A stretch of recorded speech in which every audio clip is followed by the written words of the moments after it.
A todos.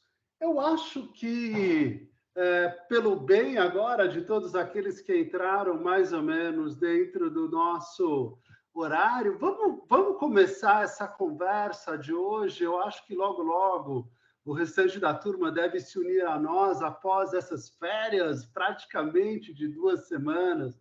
2 semanas que eu espero que todos tenham tido a oportunidade de dar uma descansada, uma parada, e colocar um pouco do pé no chão, pelo menos esse foi o nosso caso, valeu a pena.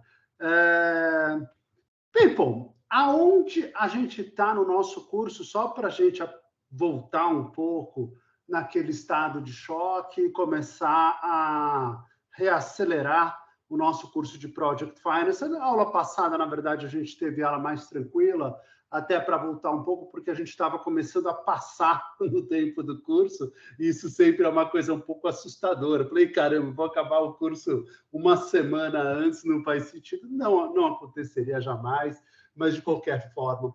Relembrando, tudo bom, Renatão? Agora que eu vi Tudo a sua ótimo, entrada triunfante, tudo jóia? tudo ótimo. People, a primeira parte do curso, só lembrando, a gente estava discutindo toda aquela parte conceitual, ou seja, a pergunta que a academia dava para nós, afinal, o que é Project Finance?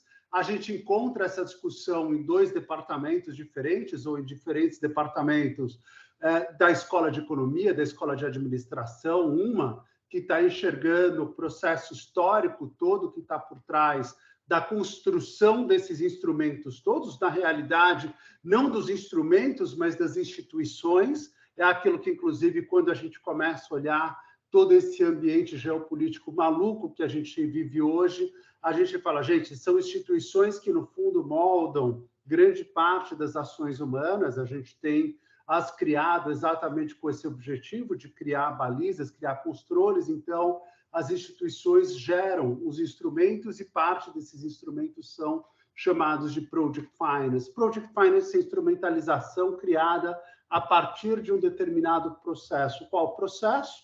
Quando a gente está olhando para o resto do mundo, a gente está olhando a liberalização combinada do mercado de infraestrutura com o mercado de capitais, ou seja, a gente está transformando a infraestrutura em um grande negócio, um negócio que demanda gigantesca economia de escala, ou seja, você tem que ter muito porte, que, por outro lado, você não tem empresas com capacidade de prestar garantias para a absorção de capital necessária para que você chegue a esse porte. O tema todo de Project Finance, na sua forma mais raiz de todas, entre aspas, é exatamente o problema que nos acomete em projetos parecidos no Brasil hoje. Quando a gente fala de megaprojetos, e aí eu vou confessar que eu nem li a última versão do edital do Trem Intercidades, por exemplo, mas você está falando de projetos que têm investimento na casa de 2, 12, 15 bilhões de reais, e que, por mais que você falar, mas eu não preciso despender, desembolsar esse dinheiro inteiro como capital próprio, parte das garantias que você, parte dos recursos que vão ter que ser necessariamente financiados, eles vão ter que ser garantidos pelos teus acionistas. Se você está falando de um projeto que vai ter que ser garantido pelo teu acionista tem que ter capacidade de investimento, vamos dizer, teria que ter investimento, alguma coisa na casa de 5 bilhões de reais e uma capacidade de prestar garantias na casa de 7 bilhões de reais. É muito dinheiro, é muito caro. Então, você vai tentando, no mundo inteiro, encontrar formas de atenuar a demanda de garantias por parte dos seus acionistas para que eles consigam viabilizar um conjunto completo de empreendimentos que garantam a obtenção de economias de escala, que garantam economias de escopo, que garantam a competitividade dos seus produtos, dos seus projetos, dos seus serviços prestados, evidentemente sem que você precise garantir os financiamentos na íntegra contratados para aqueles projetos todos. O que não tem nada a ver com o modelo brasileiro, aquilo que a gente falava desde lá de trás. O modelo brasileiro, a gente está falando de uma construção do modelo econômico, de uma política industrial que segue da década de 30 até fundamentalmente a década de 70, que é a construção de uma matriz produtiva baseada nos impulsos do Estado, o Estado assumindo o protagonismo desse processo por meio de investimentos em infraestrutura, investimentos na indústria de base, demandando capital internacional, a entrega de tudo aquilo que tem elevado conteúdo tecnológico e puxando a iniciativa privada nacional exatamente para o cumprimento daquelas funções adicionais, residuais, etc, etc, etc. Do que eu interrompo agora para dar o nosso boa noite ao Fabião. Aliás, o Fabião que tinha entrado aqui já assumiu a sua posição ao celular, então depois a gente cumprimenta ele novamente.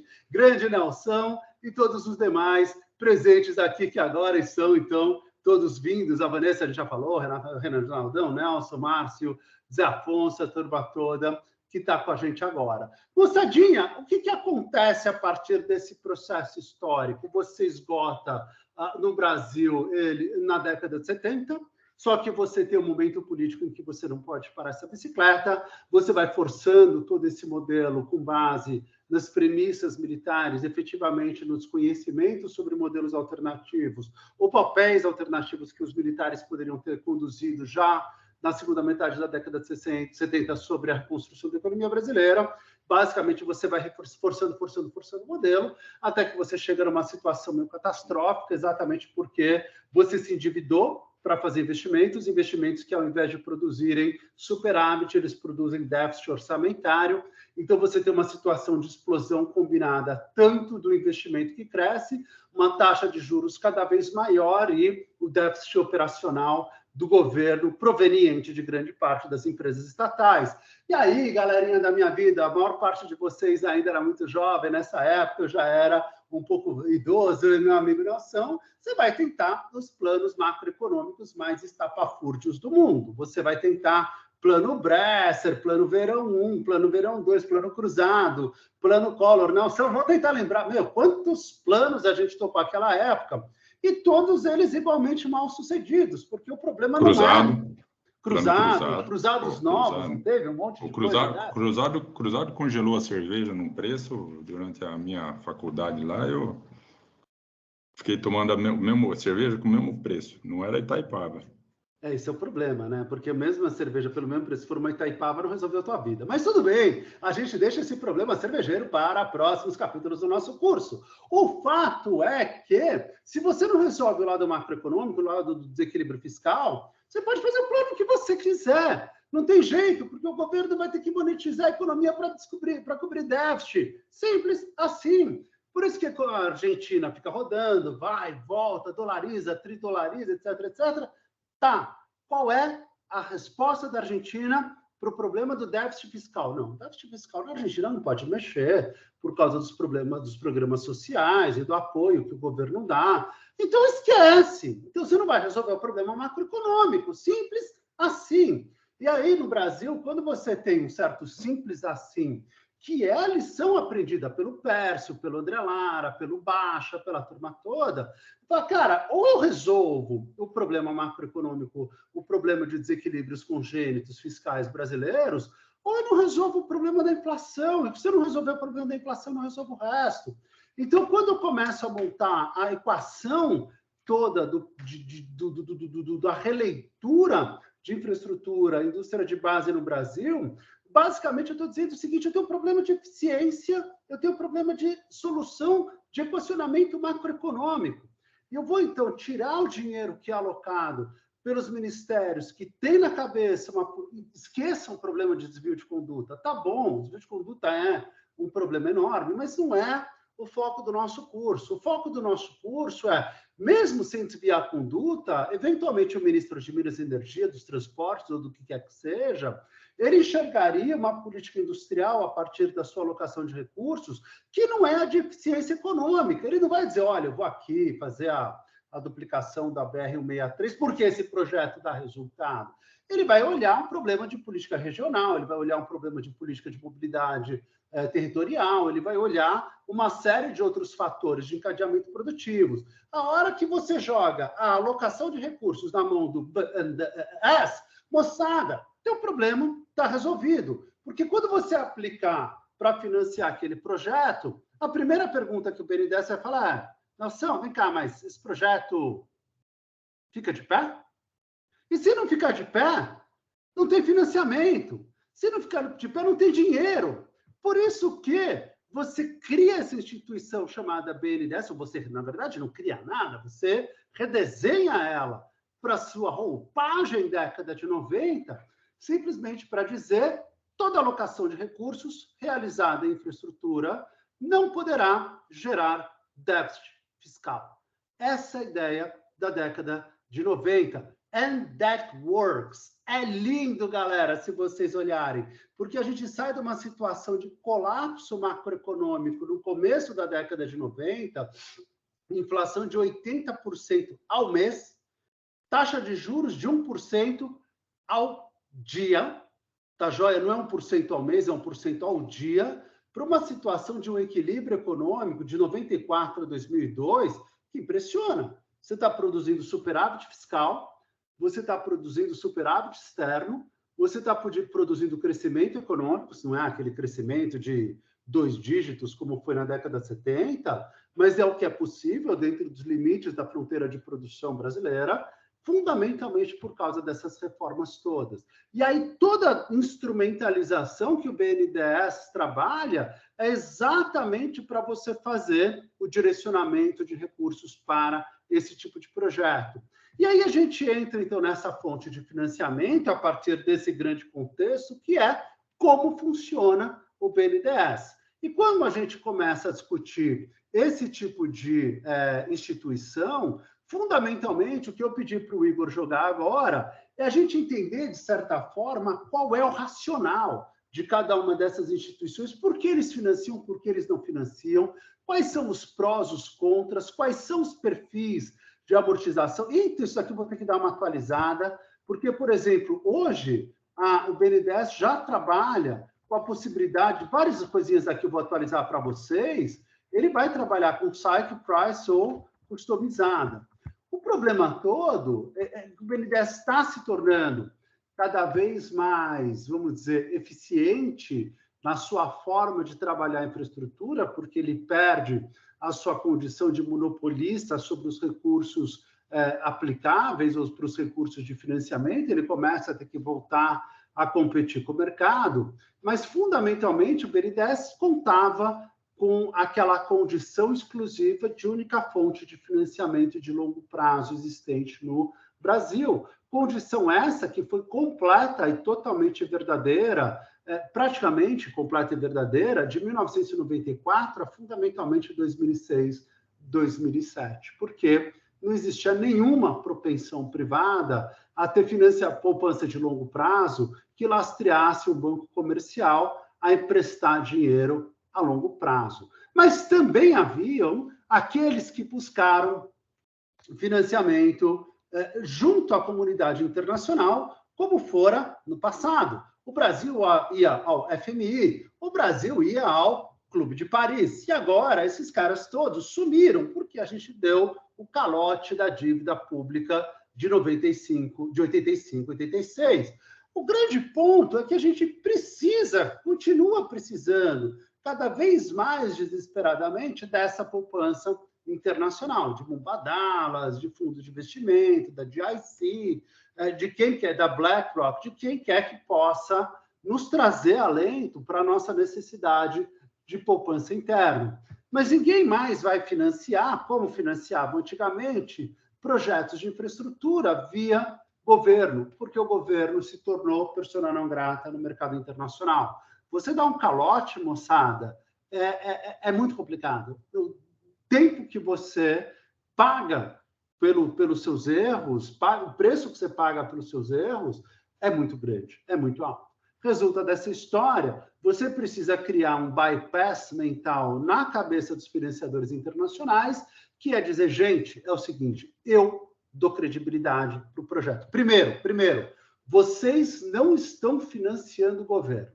O governo está fora dessa equação, a gente está falando de financiamento de projetos privados, conduzidos por essa maravilhosa empresa, a Mitsubishi, Hitachi, qualquer que seja o nosso acionista, a gente tem como contratos esse PPA de energia, a gente tem como engenharia todo esse projeto, a gente tem como garantia de repagamento. Então, eu, como agente organizador dessa poupança internacional, tenho toda a capacidade de demonstrar aos meus potenciais financiadores que, isso não é Brasil. Olha que louco, moçada. Isso não é Brasil. Isso é um projeto dentro do Brasil. Um projeto que conta com condições mais robustas de segurança operacional, financeira e principalmente institucional, até mesmo do que financiamento do risco soberano brasileiro, que ficou chamuscado após 85, 86. Então, eu, Banco Mundial, começo a trabalhar justamente dentro daquela conceituação que a gente vai passar lá atrás, de atuar como agente viabilizador de poupança internacional. Fundamentalmente, daquela farta poupança internacional, quando a gente falava das décadas de 90 e principalmente da década de 2000. Moçada, não se iludam. Claro que tudo contribui, tudo se soma, mas quando a gente fala que o Brasil surfou a onda do agribusiness da década de 2000, que o Brasil detinha o ouro verde, que era o agribusiness da década de 2000, eu diria que não. As duas ondas que o Brasil efetivamente surfou, claro que tudo se complementa, claro que todas as vertentes têm o seu peso e o seu mérito nessa equação, mas a primeira vertente foi a habilidade de atrair, a segunda vertente, um farto capital internacional. Aquele foi um dos momentos de maior fartura na liquidez internacional, na realidade, uma fartura que até se amplia depois de 2009, quando você passa pela crise do subprime e os bancos centrais do mundo inteiro se veem compelidos a aumentar a oferta de liquidez do mercado internacional, começa a existir muita grana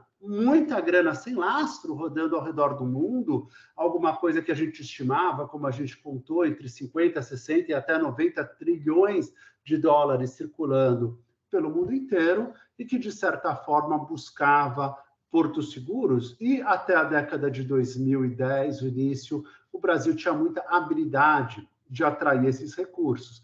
A partir de 2010, fundamentalmente, a gente começa a enxergar a inversão tanto dos superávites comerciais quanto dos superávites fiscais. Eu lembro de ter feito uma palestra em 2012 com um cenário absolutamente catastrófico vindo pela frente, o pessoal vaiando da plateia. Eu falei, gente, mas eu estou só olhando o número, eu nem comecei a interpretação ainda, é que os números são catastróficos.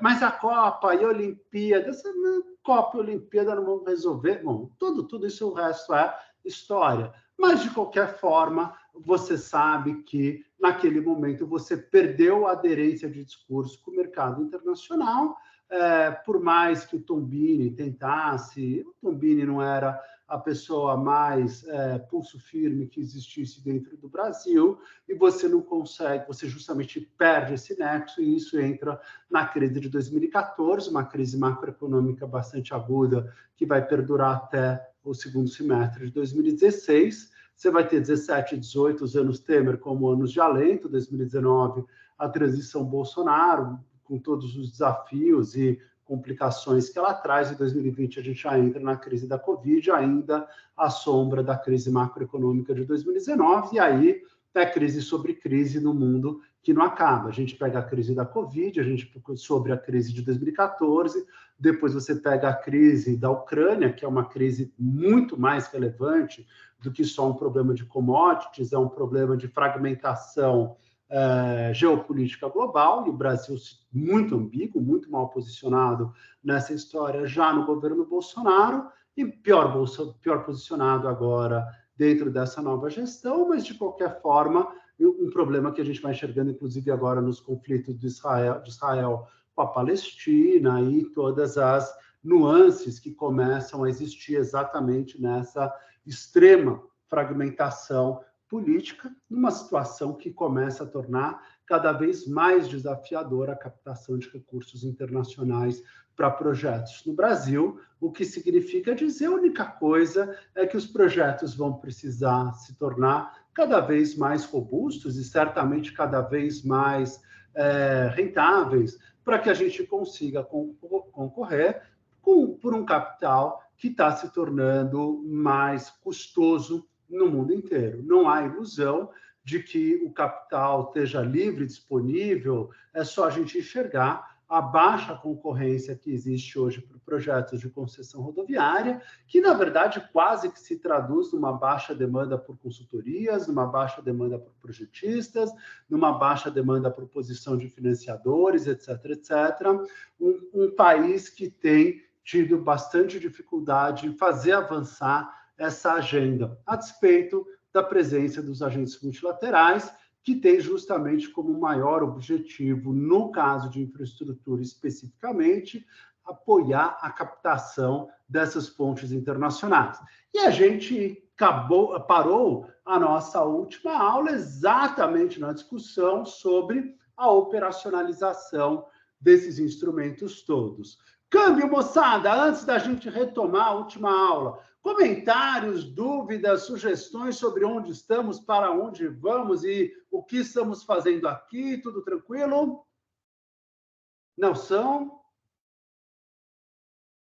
Deixa eu aproveitar o que você acabou de colocar aí, Fernando, com relação a pouca atratividade de projeto, né? Hoje você falou de projetos aí, a gente tem visto o governo federal lançando projetos aí para concessão com uma taxa de retorno de 9% ao ano, mais ou menos. A ordem de grandeza, né? Principalmente o rodoviário, tem sido assim.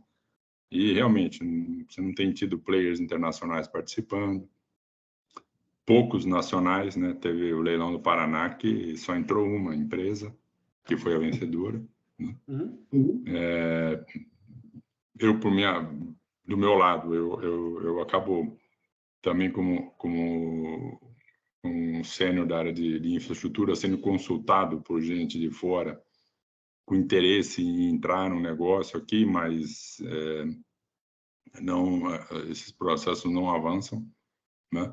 E olhando assim para uma perspectiva de como colocar aí, nem curto, eu diria médio prazo, Fernando, como é que você vê isso aí? Porque é uma questão relacionada a, ok, vamos baixar a taxa de juros, tá certo? Você tem mais motivação para entrar em projetos de médio e longo prazo. Agora, capital internacional, né? Porque o que a gente tem visto são poucas empresas nacionais que têm entrado, né? E geralmente elas associadas a fundos de investimento. Mas empresas locais, muito poucas. Não, exatamente. A gente entra hoje na discussão do que são esses novos players que estão entrando, os fundos de investimento, perfeito. Conta-se um pouco a história sobre eles, mas são os vários pontos dentro desse ponto, né? Por um lado, a redução da taxa de juros, ela incentiva operações de project finance ou projetos de infraestrutura. Claro, não dá para dizer que seja alguma coisa negativa. A questão toda é que redução de taxa de juros é essa, uma redução de taxa de juros, entre aspas, que reflete uma melhoria das percepções macroeconômicas sobre o Brasil, ou é simplesmente uma taxa uma redução forçada da taxa de juros, na medida em que você tenha uma pressão, uma certa dicotomia entre o que é o fiscal e a política monetária, e, de certa forma, a política monetária, uma hora, começa a se sentir cansada dessa discussão e fala, então toca a vida que você quiser. Enquanto você não enxerga uma melhoria de fundamentos, ou na medida que você enxergue uma melhoria de fundamentos e que te permita uma taxa de juros, uma queda de taxa de juros,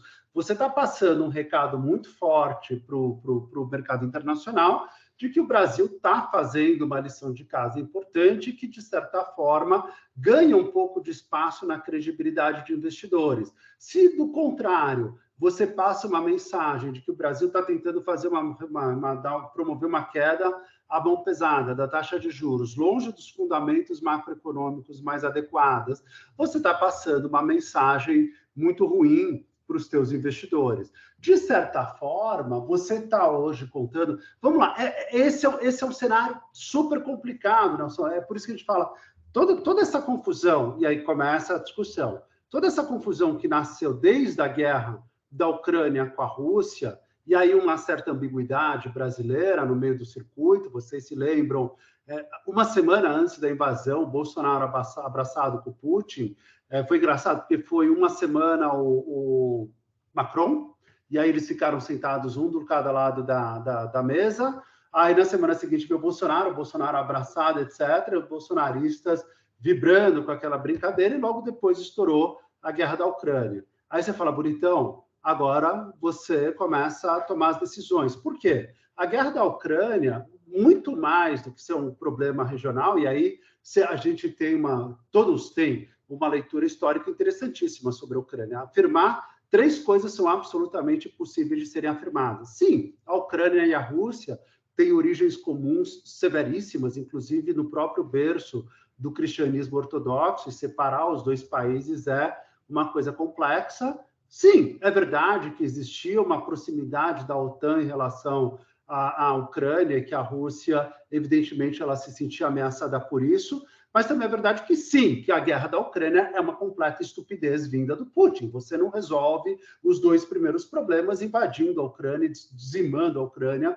da forma como ele se colocou. E aí, a grande questão, a grande graça da guerra da Ucrânia, que está 100% refletida na guerra de Israel hoje, mas é 100% refletida na guerra de Israel hoje, é que ela é uma guerra de 2 eixos. Você formou o eixo do Oriente, você tem o eixo do Oriente de maneira muito lato, você vai pegar Rússia, China, e aí você vai derivar um pouco o eixo do Oriente para o Irã, alguma coisa do gênero que fecha esse triângulo, e você tem o eixo do Ocidente, fundamentalmente o eixo da OTAN. E quando você olhava até 2 anos atrás, impressionante, todo mundo falava, os acordos comerciais, as decisões de investimento, elas são decisões de eficiência econômica. Então, eu invisto nos países que precisam de mais capital, porque eles têm taxas de juros mais altas. Eu invisto nos países que têm mais vantagens competitivas, blá, blá, blá, blá, blá, blá. E aí você chega à conclusão absolutamente trivial e óbvia que toda decisão de posicionamento econômico é uma decisão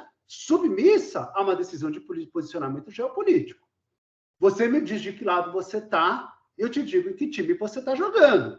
Então, quando você pega, você contar com investimentos de países europeus e americanos, se você expressasse, não estou dizendo que você expressou, se você expressasse profundo alinhamento com países como Venezuela, Irã, Rússia e China, é absolutamente improvável, porque exatamente você tem essa separação de eixos. Nenhum investidor internacional de países do Ocidente pode virar e falar, quer saber, cara, dane-se, o Maduro, ele é louco, mas a rentabilidade na Venezuela é alta. Não vai. Você tem uma barreira anterior, que é a geopolítica. O Bolsonaro, ele ficou meio para a direita, meio para a esquerda, etc. Ele não sabia como se posicionar, ele realmente não tinha nem informação, nem capacidade de processamento da informação que poderia ter tido para se posicionar. O Lula começou muito mal o governo dele nesse posicionamento, exatamente dando um aceno, um afago muito forte, recebendo Maduro, recebendo o ministro das Relações Exteriores da Rússia. Na verdade, muito antes disso acontecer, foi impressionante, no 2º mês, foi em fevereiro desse ano, pararam 2 destroyers iranianos no Rio de Janeiro. Passou batido, isso aqui foi capa do Estadão, bobagem do gênero. O Christopher Graham, o Chris é um amigão da Raquel, da época que ela era economista-chefe da Tendências, e hoje ele toca América Latina pela Eurásia. O Chris ligou, falou, Raquel, que porra é essa? Aí a Raquel falou, porra, o quê, Chris? Que são 2 navios iranianos aí, cara? Menor ideia, porque sabe, nenhum navio sai do Irã, falando, galera, vou dar um rolê, vou dar uma volta e vou parar no Rio de Janeiro. Que nem às vezes eu saio velejando aqui na represa de Guarapiranga e atravesso para o outro lado, ou saía lá da casa dos meus pais em Ilhabela, atravessava para o São Sebastião e atravesso o Atlântico, para o Atlântico Sul, sem querer, numa história dessas. Então, você começa essa discussão sobre posicionamento em eixos, e entre janeiro e outubro desse ano, o Brasil foi muito mal nessa comunicação inteira. O que isso tem a ver com o curso de Project Finance? Tudo.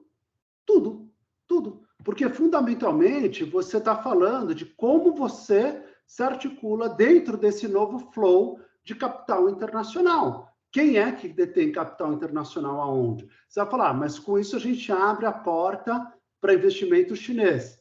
Sem dúvida, sem dúvida. Você está falando da CCCC, da CRRC, da CRCC e de todas as Cs que estão aportando aqui dentro. Por enquanto, jogando o jogo dentro do jogo, da regra do jogo brasileira. Eu não vejo CCCC, eu não vejo CRRC trabalhando de forma, vamos trabalhar aqui dentro da regra do jogo que a gente joga no mesmo jogo em Angola, alguma coisa do gênero. Mas esse é o grande desafio da diplomacia brasileira hoje, ou, na verdade, a dificuldade em você construir esses elos da diplomacia brasileira hoje. É que você tem um Brasil que é tão grande, tão diverso, que você tenta separar, então, o governo de São Paulo, o governo de Minas ou o governo do Rio Grande do Sul, pegam um avião para a Europa e vão apresentar o portfólio de projetos. E aí o cara fala, pô, mas esse aqui não é aquele país que recebeu de braços abertos o ministro das Relações Exteriores da Rússia? Eu sei, mas isso é um problema de Brasília, aqui no estado de São Paulo, tudo é diferente. Até onde vai a capacidade de você convencer o teu investidor internacional de que tudo é diferente, é uma primeira dúvida. Segundo, no momento que você está redesenhando a geopolítica do mundo em cima desses eixos, a decisão de eixo é uma decisão importantíssima. Importantíssima. Agora eu fico aqui pensando no que o Nelson falou e o que você comentou. No mercado de transmissão, por exemplo, eles têm uma TIR que é maior que isso, né, quando eles trazem o valor presente, e fica a critério ali do mercado, né, da fome ali do mercado de equilibrar a concorrência, né? Não acontece assim no mercado de infraestrutura das estradas, né? Eles poderiam colocar 15, por exemplo, e o que tiver mais fome aplica 9, aplica 7, aplica 6, né? E abre a porta para mais uma possibilidade, né? Não sei. Por que não, Renatão? Porque hoje o único mercado com concorrência estabelecida, você tem alguns mercados, 2 talvez com concorrência estabelecida segura, transmissão, sem dúvida, você está no mercado, e água e saneamento. Mezzo alite, mezzo mozzarella, resíduos sólidos. Resíduos sólidos, a gente tem enxergado 2, 3 players. Mobilidade urbana, 1 por licitação. Rodovia, 1 por licitação. PPPs idiosincráticas, por exemplo, Erechim, foi o presídio do Rio Grande do Sul, semana retrasada, 1 por licitação. Mobilidade urbana Carris, em Porto Alegre, 1 por licitação. Caraca. Se você só tem 1 por licitação, e se você estabelece a tua TIR no teto, o cara vai bidar no teto. E aí, então você vai tentando, entre aspas, controlar o sobrepreço que esse cara pode impor exatamente pelo conceito de eficiência operacional desse cara. E aí você reza para ter um que consiga bater a eficiência operacional que você desenhou quando você fez a modelagem do teu edital de licitação, Renatão. Poderia ser... Não havia pensado. Não, você trouxe uma questão interessante, porque o lote 2 do Paraná aconteceu exatamente isso, né? Só entrou uma empresa e essa empresa deu um desconto no valor de tarifa de 0,08. Quer dizer, preço cheio, nem deu desconto, né? Então, ela já entrou no teto da tarifa. É isso, Renatão. Se você botasse um preço do teto mais alto para atrair concorrência, você não ia atrair concorrência e aumentar o valor do tarifa de pedágio e aumentar a margem do cara. Talvez aumentar a margem do cara tivesse sido bom se você estivesse olhando a longo prazo, porque esse cara se capitaliza e, se capitalizando, ele pode se tornar, entre aspas, elegível, qualificável para mais projetos aqui no Brasil. Mas, de fato, o governo não tem essa visão. A visão é uma visão de que o custo tem que ser coberto pelo capital, pela tarifa do pedágio dentro de uma condição de remuneração, vamos chamar mínima de mercado, e a capitalização em excesso desse cara que poderia viabilizar projetos futuros não faz parte do rol de preocupações do governo. E esse é o grande problema. O grande problema é se você aumenta a TIR, você atrai investidores novos ou não. E se não trouxer, melhor manter uma TIR baixa e rezar para um entrar, Renatão. Não, e assim, isso é uma coisa que também afastou os fundos de investimento do setor de transmissão. Você vê, hoje são mais as empresas estratégicas, né, que atuam, porque os caras já não têm uma rentabilidade ali de fundo, né, não conseguem mais aquela rentabilidade que conseguiam antigamente, né, por causa do vale que teve ali nos investimentos de transmissão, né? Exatamente. Mas ainda tem concorrência, ainda temos muitas empresas privadas ainda que apostam nesse mercado. Você tem os estratégicos internacionais ainda presentes aqui no Brasil. E aí os estratégicos internacionais têm um tema que é interessantíssimo, a gente não sabe até onde ele vai. Eu acho que eu cheguei a comentar com vocês, e o Nelson deve conhecer essa história melhor do que ninguém. Quando a Brookfield compra a OHL aqui no Brasil, exatamente com a turma da Abertis, para formar a Arteris, você fala, cara, os ativos da OHL eram ativos complicados para caramba, porque eles foram formados no momento que a gente vai discutir muito lá dentro como que a OHL precificou aqueles ativos a partir das linhas de financiamento da coroa, etc, etc. Isso é tema um pouquinho mais para frente.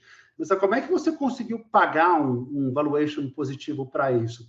E era interessantíssimo. O problema é que quando você olhava a Arteris precificada no balanço da Brookfield no Canadá, ele era 2 a 4 vezes maior, dependendo do período, do que era o valor das ações da Arteris aqui na Bolsa de Valores da Bovespa.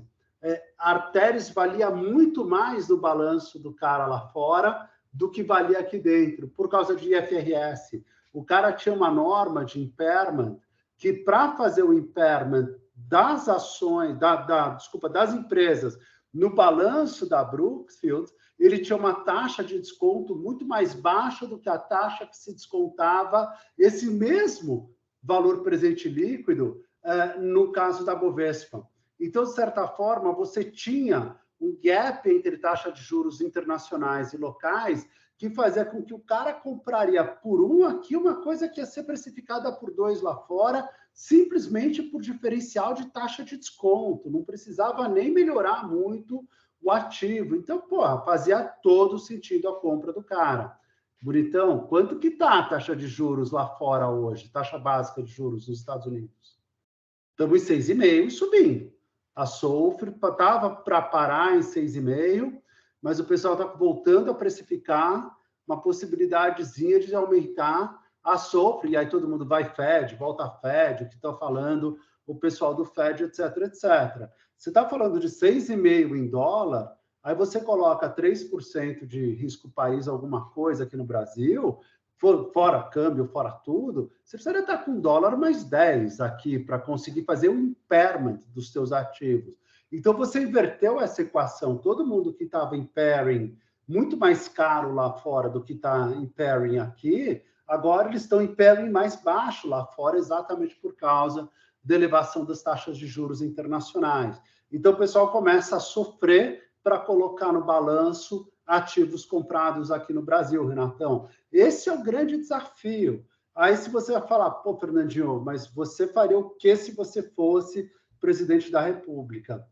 É muito pessoal, é muito pessoal. Mas, veja, eu diria, se posicionem no eixo do Ocidente ou se posicionem no eixo do Oriente. Eu, pessoalmente, ainda acho muito mais fácil a relação de posicionamento no eixo do Ocidente do que no eixo do Oriente. Eu acho que a gente tem já 80 anos de relações bilaterais bem construídas, a gente tem um diálogo bem construído, eu não vejo tantos brasileiros saindo para ir morar em Moscou, brasileiros saindo para morar em Pequim, como eu vejo brasileiros saindo para morar nos Estados Unidos ou na Europa, mas essa é uma decisão política. Mas é uma decisão política que certamente eu diria que ela tem que ser tomada. Essa decisão ambígua, meu amigo, quem invadiu Israel foi o Putin. Obviamente, pelo amor de Deus, vamos com calma nessas frases todas, mas obviamente existe uma pressão entre o Putin, Síria, Irã, que o New York Times coloca aqui, a invasão do Hamas, New York Times, aí não sou eu, ela foi toda orquestrada pelo Irã. Se é verdade ou não, perguntem para a turma do New York Times, mas todo o eixo do Irã é o eixo do Putin. Então, é difícil você simplesmente falar, não, eu vou ficar com 2 pés lá e 3 pés cá. Meu amigo, não, você fica fora das duas canoas. Esse é o grande problema do Brasil hoje. Não é uma diplomacia e assim, essa diplomacia de conciliação no mundo que está se fragmentando, na velocidade que está se fragmentando, em 2 anos, a gente estourou 2 guerras com potencial de causarem um estrago gigantesco. Não é brincadeira. Óbvio, você tem um crédito de poder ficar neutro por um certo tempo, mas não exagera no teu tempo. O que isso tem a ver com Project Finance? Tudo. Porque quando a gente estava falando de fontes internacionais, de financiamento, quando a gente estava falando de agências multilaterais, a gente estava falando de captação de recursos juntos a bancos comerciais, que vão envolver, por exemplo, a JACA, o JBIC, que a gente conversava, que podem ser certamente parceiros da Itachi. Você está falando de envolvimento de bancos comerciais europeus e bancos comerciais americanos. É muito raro os bancos comerciais chineses se envolverem dentro da operação de estruturação de B-loans em operações tanto do BID quanto em operações do Banco Mundial. Pode ser que aconteça, mas eu diria que o atual contexto geopolítico ele é dificílimo. E, novamente, o que a gente tem visto é uma quase euforia, uma tentativa de você tornar muito, muito, muito forte a ideia do Banco dos BRICS como uma alternativa, inclusive com a incorporação do Irã ao Banco dos BRICS. Por isso que a gente fala, todos esses posicionamentos têm uma mensagem severíssima, severíssima.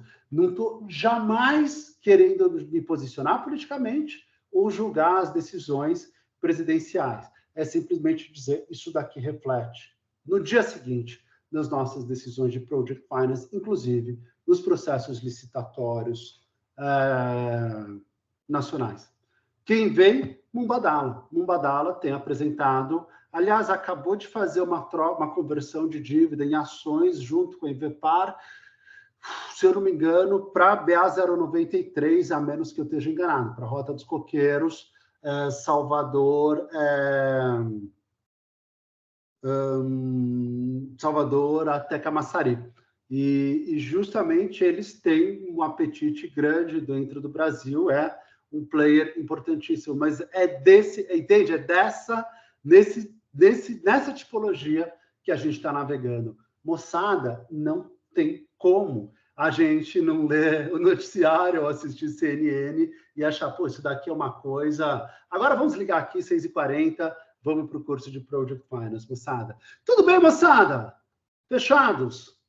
Quando a gente caminhava com o nosso curso de Project Finance, a gente estava fechando a operacionalização, então, das agências multilaterais de fomento, a gente discutiu com suas operações de loan, B-loan, discutimos a formação de preços, ou seja, a ideia de que, na realidade, a gente costumaria, pelo menos no B-loan tradicional, não no Club Deal, fazer um leilão de taxas. Dentro desse leilão de taxa, todo mundo que quiser entrar apresenta a menor taxa possível, a menor taxa que aceitaria para fazer parte do deal, você vai empilhando todos eles e o último a entrar define o corte, define a taxa que todos os agentes financiadores receberão, inclusive o próprio Banco Interamericano, inclusive o próprio Banco Mundial, pelo simples fato de que o agente de crédito multilateral, o banco multilateral, o agente de desenvolvimento, ele não está lá para competir com o mercado, na realidade, ele está lá simplesmente para viabilizar o mercado, para acompanhar o mercado. Ainda que uma das frases que se diga é que uma das intenções das agências de crédito é agregar valor a partir da utilização de instrumentos financeiros e soluções customizadas. O que isso quer dizer?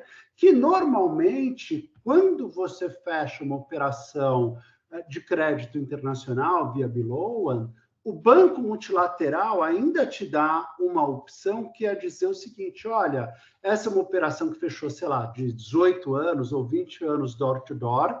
O door-to-door significa desde o primeiro desembolso até o último repagamento. Se você está falando de um projeto que tem 4 anos de implantação, estou chutando, 1 ano de carência, você vai ter que pagar essa dívida em 15 anos, dependendo do projeto. Se a fase de implantação for mais longa, até menos tempo ainda, pagar em 10 anos, 12 anos. O que significa dizer que, muitas vezes, o prazo de repagamento da dívida acaba ficando um pouco apertado exatamente pela limitação, pelas restrições de prazo que os B-lenders apresentam. Mas os A-lenders, ou seja, o próprio Banco Mundial, o próprio Banco Interamericano, na parcela de recursos deles, eles podem alongar os prazos dessa operação. Exato. Ou seja, você pode quebrar a tua estrutura de dívida em 2, então você tem o fluxo de repagamento dos B-lenders e o fluxo de repagamento dos A-lenders. E os A-lenders, ou seja, aqueles 25%, 30% de recursos do próprio banco, eles vão negociar normalmente com um pequeno acréscimo de taxa para cada ano que você acrescentar de prazo de pagamento. A regra, via de regra, é que se acrescenta 0,125%, ou seja, o oitavo, né, de 1%, sobre a tua taxa de financiamento para cada ponto, para cada ano que se acrescenta ao prazo. Ou seja, se você acrescentar 8 anos ao prazo de pagamento do empréstimo A, você vai acrescentar 1% de taxa de juros ao pagamento do empréstimo A. Então, você cria essa relação prazo contra taxa no empréstimo A, enquanto no empréstimo B acabam sendo as condições todas pactuadas, entre os vários participantes desta operação inteira. E claro que os B-lenders preferem que o A-lender alongue o seu prazo de financiamento, dado que com isso você diminui a pressão do serviço da dívida, o volume do serviço da dívida cai um pouquinho, e o serviço da dívida caindo um pouquinho, os indicadores de pagamento do teu projeto todos vão melhorando. Tudo bem, moçada? Fechados? Maravilha! E a gente havia parado... então, quando a gente já discutiu bastante isso daqui, quando a gente discutiu o BNDES, discutiu os nossos B-lenders, se a gente financia por saque, o sistema de amortização constante, se a gente amortiza a nossa dívida de acordo com a tabela Price, ou seja, de uma forma em que a gente consiga manter não a amortização constante, mas o serviço da dívida constante, e para isso eu amortizo menos dívida no começo, enquanto eu pago mais juros, e deixo para amortizar mais dívida no final, enquanto eu estou pagando menos juros, e com isso eu consigo fazer um certo flat, vamos dizer assim, sobre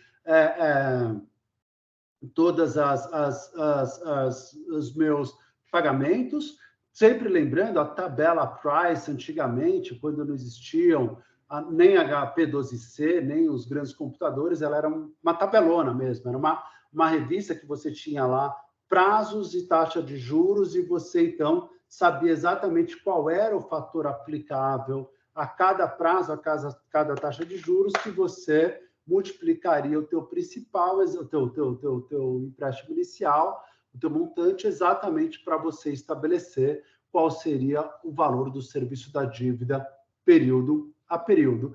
E, mais recentemente, o que se fez foi começar a trabalhar com o conceito de amortização customizada da tua dívida, ou seja, a tentativa de você fazer um matching perfeito, ou o mais perfeito possível, entre o perfil de geração de caixa seguro, claro, para os seus financiadores, e o perfil de pagamento da dívida para os seus financiadores. ou seja, você paga muito pouco principal no começo, mesmo pagando juros, o teu serviço da dívida é baixo, para que você deixe para pagar o máximo possível de principal lá no final, mesmo pagando juros mais altos, e esse pagamento de dívida crescente, ele ter, vamos dizer, proximidade com relação a essa curva de geração de caixa para pagamento do serviço da tua dívida. Tipicamente o caso que o nosso querido Nelson estava comentando agora,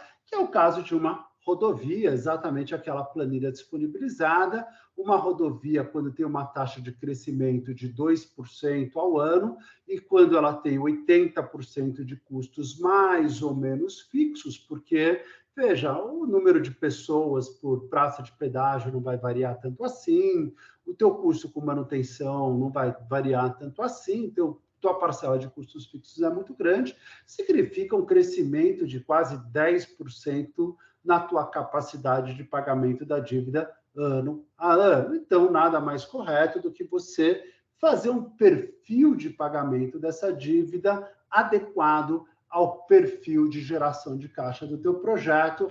Esses são os arquivídeos em Excel que a gente deixou disponibilizado, na verdade, discutimos já com vocês. E a gente tinha parado nossa última discussão exatamente nesse slide. Como trabalhar o problema do câmbio quando a gente está falando de empréstimos internacionais. E a gente estava exatamente no meio desse processo dizendo, olha, a primeira e a forma mais inteligente de você trabalhar o problema do câmbio é uma certa consciência do poder concedente de que o projeto necessitará de empréstimos internacionais e, assim sendo, o câmbio, o hedge mais barato para todos é a assunção desse risco pelo próprio poder concedente. Ou seja, o poder concedente dizer, se você tiver uma divergência entre o crescimento das tuas receitas com base no IPCA e o crescimento do teu serviço da dívida com base na flutuação cambial, eu cubro essa diferença para você por meio de reequilíbrio econômico-financeiro. Por mais que seja essa uma responsabilidade assumida pelo poder público, esse certamente é o hedge mais barato de todos e agentes financiadores, não agentes investidores, não precisarão recorrer ao mercado bancário, mercado financeiro de hedge para as suas operações, porque hedge no mercado financeiro custa caro. E quando custa caro, esse custo vai acabar sendo pago pela tarifa. É mais barata uma tarifa em que o hedge seja dado pelo próprio contrato de concessão do que uma tarifa em que o poder público se exime dessa responsabilidade e o investidor precisa buscar instrumentos de mercado financeiro. Quais são esses instrumentos de mercado financeiro? Bom, o primeiro deles seria o acionista fala, banco, não se preocupa, eu assumo o hedge. Aí os bancos financiadores vão falar, bonitão, você tem certeza? Tenho. Por quê? Porque se você vai assumir esse risco, esse não é um risco que os agentes financiadores estarão dispostos a compartilhar. E se eles não vão compartilhar esse risco, eles vão ficar muito preocupados em saber como que você garante para eles o pagamento da dívida se você está assumindo esse risco. E, aliás, eles vão já te fazer dar uma resposta para essa pergunta que eles mesmos formularam. Eu só vou topar o risco de você assumir esse risco se você me der uma fiança bancária no meu país de destino. Ou seja, você vai ter que assinar uma fiança bancária, por exemplo, com Morgan Stanley, por exemplo, com JP Morgan, por exemplo, com a Merrill Lynch, por exemplo, com qualquer que seja o banco que você queira aqui dentro, dando uma fiança bancária, uma garantia para os financiadores em Nova York, que qualquer inadimplemento contratual por conta causada por uma desvalorização cambial, eles podem executar imediatamente aquela fiança. Aquela fiança é caríssima. Ela pesa uma barbaridade no custo do projeto.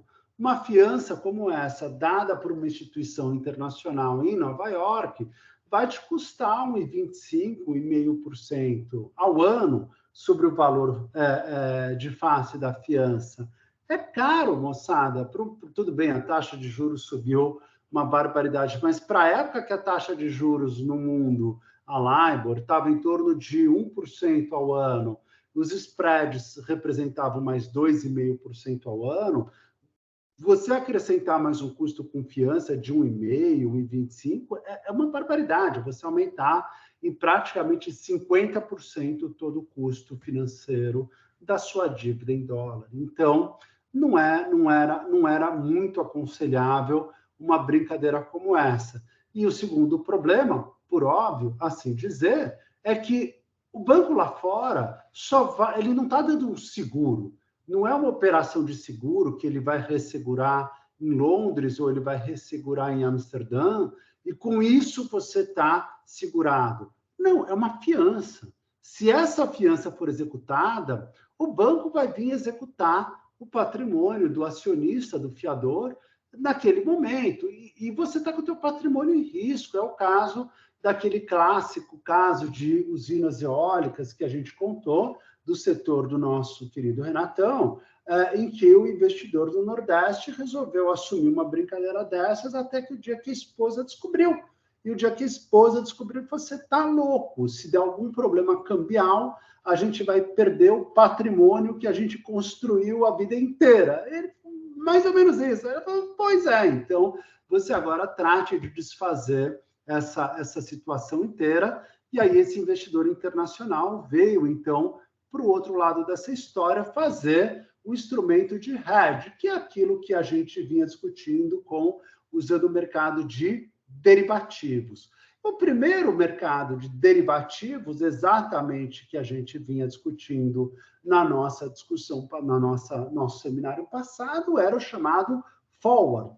Era um mercado em que o Renato falava, pô, tem que pagar 10 milhões de dólares para o BID e no dia 15 de julho de 2024, então ele saía procurando no mercado quem é que estava interessado em fazer um contrato em que a outra parte venderia para ele, não vendia, mas venderia para ele a um preço pré-determinado hoje, uma determinada quantidade de dólares para ser entregues exatamente naquele dia. Então, o Renato saía escrevendo em todos os murais do mundo, olha, preciso de 10 milhões de dólares, pago bem, data de entrega, 15 de julho de 2024, e aí as pessoas falaram, olha, Renato, sim, eu vou ter esse dinheiro, estou interessado, e eu te vendo esse dólar por 5,25, por 4,95, tanto faz, qualquer que seja a taxa fixada pelas partes.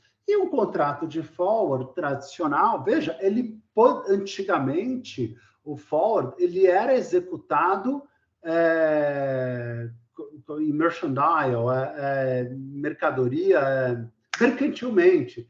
Ele tinha execução mercantil, galera. Mercantil significava o seguinte, você comprava 300 arrobas de boi gordo em Santos para entrega 1º de dezembro, de repente chegava no Porto de Santos 300 arrobas de boi gordo, nem faço a menor ideia quantos bois sejam isso, e ele era entregue mercantilmente, o café era entregue mercantilmente. Todos os derivativos agrícolas, principalmente, que deram origem ao mercado de forward, eles tinham entrega mercantil. Até que, a partir da década de 80 ou 90, não vou me lembrar quando foi, você criou os contratos com execução financeira e não execução mercantil. Ou seja, você comprou 300 arrobas de boi gordo em Santos por 10 dólares a arroba, você pagou 3 mil dólares por tudo isso, e você vai chegar no dia e descobrir quanto está a arroba. A arroba subiu para 11. Perfeito, então faz o seguinte, você comprou por 3 mil uma coisa que vale 3.300, eu te pago os 300 e você se vira para comprar essa arroba. ou seja, eu vou pagar na prática no mercado lá 3.300, mas recebi 300 em compensação na liquidação financeira dos meus contratos. No fundo, no líquido, eu só vou pagar 3.000, que foi o contrato original. Ou então, você chegou lá na frente, na data de execução do teu forward, você fala, pô, quanto que tá a arroba do boi gordo? Ah, tá $9 a arroba. Ah, então isso daqui me daria $2.700 para eu comprar, só que eu tenho que também perder o financeiro, porque eu comprei por 3.000 uma coisa que está mais barata hoje, então eu pago $300 para a minha outra parte e pago 2.700 pela compra física daquele ativo. Somando as duas partes, de novo, eu paguei 3.000. Qualquer que seja a forma de equacionamento ou de execução desse instrumento, você vai estar sempre empatado em $3.000. Esse era o conceito do forward. O problema grande do forward era, óbvio, o fato de que você tinha que ter uma outra parte que se vendendo exatamente o que você queria comprar ou comprando exatamente o que você queria vender. E isso, claro, no mercado como o mercado brasileiro era muito difícil. Então, você passou do forward para o future. No future, você faz a B3 dizendo, olha, não tem 15 de julho. Eu tenho contratos que vencem no dia 1º de julho, 1º de junho, 1º de maio, 1º de abril, 1º de março, fevereiro, e assim por diante. Eu não lembro agora se a data do vencimento é 1º, eu acho que era dia 27, mas é uma data exata, e o contrato é todo padronizado, e você não tem que ter uma parte que esteja vendendo aquilo que a outra parte esteja comprando. Eu, BMF, me posiciono no meio dessa história, B3, né? E tudo aquilo que você vender, eu compro, tudo aquilo que o outro compra, eu vendo. Então, de certa forma, eu vou fazendo o matching do meu Tinder entre compradores e vendedores, exatamente na tentativa de fazer o clearing do mercado. Essa é a principal função da B3 e, obviamente, todos contribuem com o clearing pagando taxas para a B3, e a B3, então, possui uma reserva de capital para trabalhar com esses contratos padronizados. E, novamente, o grande ponto é que esses contratos padronizados têm os chamados ajustes diários, ou seja, todo dia eu observo se o preço hoje do contrato subiu ou desceu, e se eu comprei por $5 uma coisa que subiu de preço para 5,05, ou $1 por R$5, e o dólar subiu para 5,05, a BMF vai lá e me paga, a B3 vai lá e me paga 5 centavos para cada dólar que eu tenho contratualizado. E eu fico com o contrato de 5,05. Eu fico exatamente no contrato do mercado, recebendo ajustes diários se o preço subiu, ou pagando ajustes diários se o preço desceu, supondo que eu esteja na ponta compradora. Se eu estiver na ponta de quem vende o dólar, é o contrário. Se eu vendi o dólar por 5 e o preço subiu, quer dizer que eu vendi barato uma coisa que ficou cara, então eu vou lá e vou ter que pagar para a BMF os 5 centavos que alguém recebeu.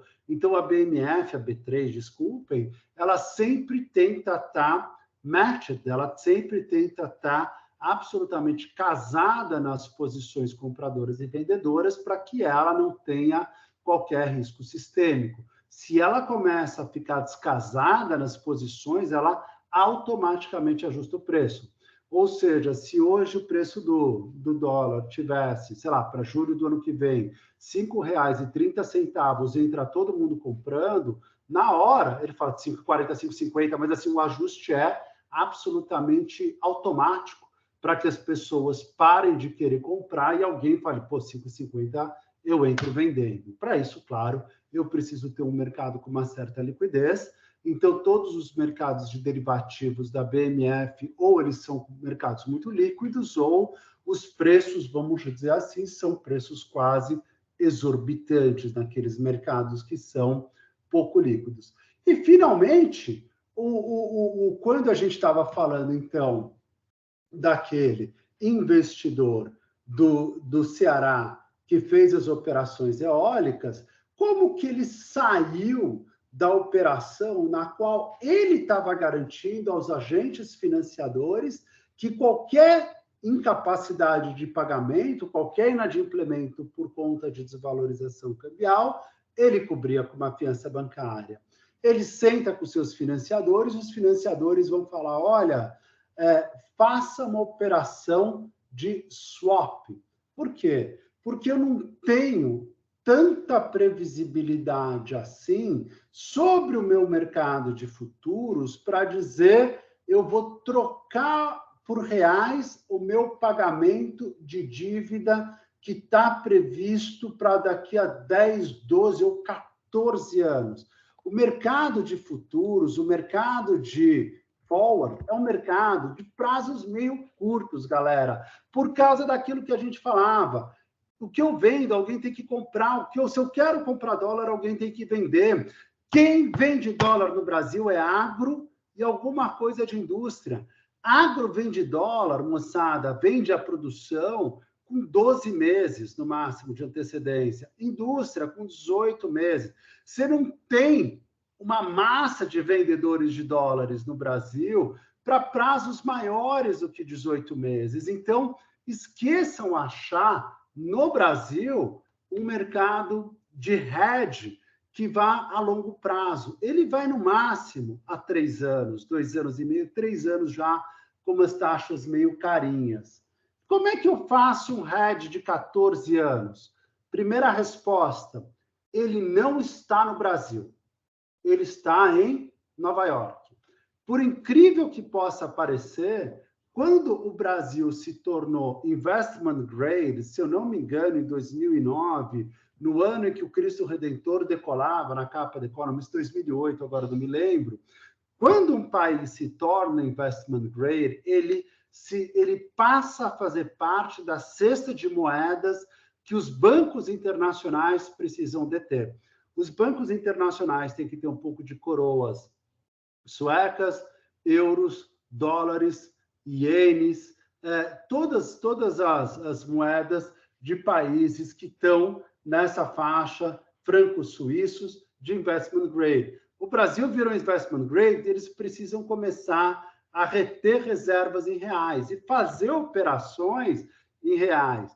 Então, ainda hoje, lá fora, se faz operações em reais de longo prazo, por incrível que possa parecer. O que é uma operação de swap? Swap é troca. Trocar o quê por o quê? Eles fazem uma operação de câmbio? Não. É uma operação de troca, normalmente, de moeda com taxa de juros. Como assim? Eu tenho uma operação de swap, moçada, essa parcela do curso, obviamente, ela é de maior interesse de quem mexe com essa brincadeira, mas se vocês tiverem qualquer dúvida, grita, moçada. Se não tiver claro, grita, a gente vai de novo, a gente vai quantas vezes for para que isso daqui clareie. O que é uma operação de swap? É uma operação em que eu digo, Renatão, você é um banco em Nova York, você está me emprestando dinheiro, tá joia? Você me empresta um dinheiro que é $100, tá joia? E esses $100 que você me emprestou, eu vou pagar para você, eu pago para você CDI mais 7% ao ano. Estou chutando alguma coisa do gênero. Então, eu tenho $100 do Renato e pago para ele CDI mais 7. Esses mesmos $100 que o Renato me emprestou, eu empresto para ele. Eu neto essa operação. E nesses $100, ele vai me pagar SOFR, né, uma LIBOR, a taxa básica deles, mais 3% ao ano. Ou seja, eu troco de posição. Eu pago para ele uma taxa em reais e ele me paga uma taxa em dólar. E a taxa em dólar que ele me paga é a mesma taxa que eu estou pagando para o BID. Olha que louco.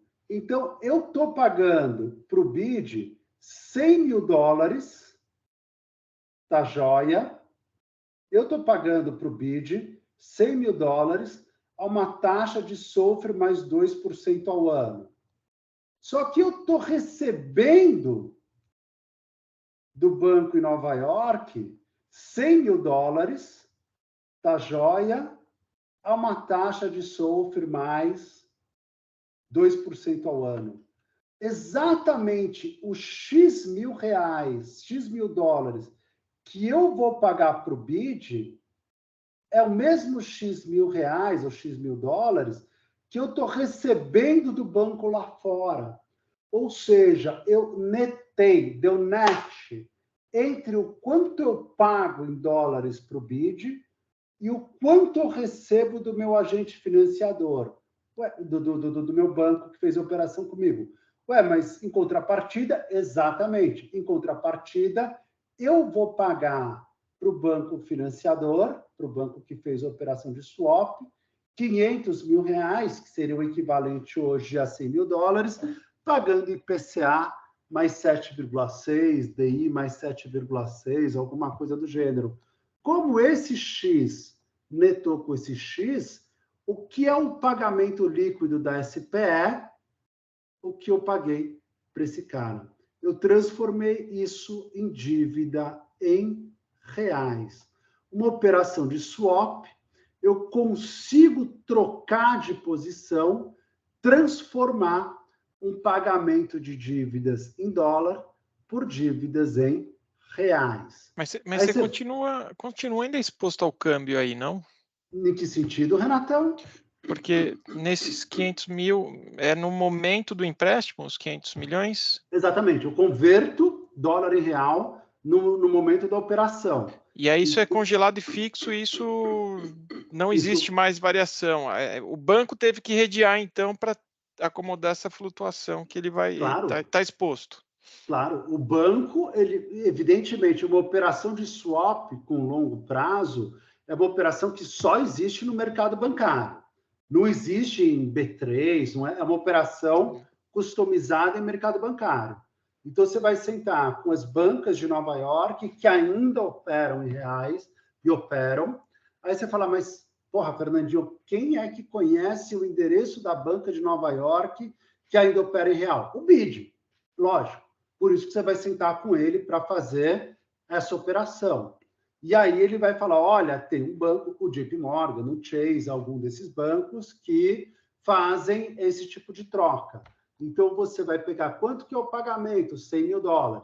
Legal, esses $100 mil que eu tenho comprometido, eu vou te pagar $100 mil mais SOFR mais 2% ao ano, e você vai me pagar reais vezes DI mais 12% ao ano. Esse cara abre a taxa que ele quer para compensar o risco de que ele está colocando no bolso dele o risco cambial. O tema todo, Renatão, é esse. Ele consumiu o teu risco cambial, ele assumiu o teu pecado original. A dúvida, claro, é quanta taxa que ele vai te cobrar por isso. Ou seja, entre a SOFR ou LIBOR mais 2% ao ano, quanto que ele vai querer colocar em termos de DI?